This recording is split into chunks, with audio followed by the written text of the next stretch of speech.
I'm not even exaggerating. Lately, I've been losing so much hair in the shower. Like, I would brush my teeth and strands everywhere, and it was starting to stress me out. So I decided to try Herbishh thickening shampoo and conditioner and actually use it consistently.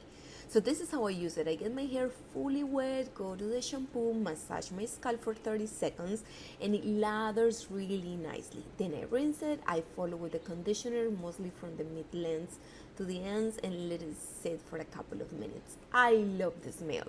First thing I notice, smells delicious, like fresh, clean, almost salonish.